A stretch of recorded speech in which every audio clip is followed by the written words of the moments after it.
சில plastic, rubber அந்த item கூட பரவாயில்ல. ஒரு ஷாக்கிங்கான நியூஸ் என்னென்னா, நம்ம ஃபார்மாவில் மருந்து மாத்திரைகள் இருக்குல்ல, அதோட ரா மெட்டீரியல் 80% சைனாவிலேருந்து இம்போர்ட் பண்ணி தான் நம்ம மேனுஃபேக்சரிங் பண்ணுறோம். எவ்வளோ கொடுமையானது. ஏதோ ஒரு கான்ஃப்ளிக்ட்னால அவங்க அப்படியே ஸ்டாப் பண்ணிட்டா நம்ம மருந்து மாத்திரைகளுக்கு தட்டுப்பாடு வராது. காரணம் என்னன்னு சொல்கிறேன். மருந்து மாத்திரைகளை ஒரு சின்ன ஒரு வில்லேஜ் வரைக்கும் கூட யூஸ் பண்ண வச்சு பழகிட்டாங்க. எல்லா இடத்துலையும் ஹாஸ்பிட்டலில், கவர்மெண்ட் ஹாஸ்பிட்டலில் ஓப்பன் பண்ணி சுகர்னால் என்னன்னே தெரியாது. இன்றைக்கி ஊருக்கு 30 பேர் சுகர் மாத்திரை, ப்ரெஷர் மாத்திரை சாப்பிட்டுருக்காங்க.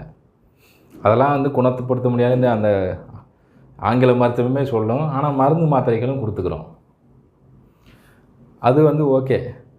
ஆங்கில மருத்துவம் நம்மளுக்கு நிச்சயம் தேவை. அதோட நீடும் நம்மளுக்கு இருக்குது. எல்லாத்துக்குமே சித்த மருத்துவமே பார்த்துக்கிருக்க முடியாது. ஏன்னா அதுக்கான ஸ்கில்லு நம்ம இன்னைக்கு இல்லை. ஓகே, ஆங்கில மருத்துவம் யூஸ் பண்ணுறோம். சப்போஸ்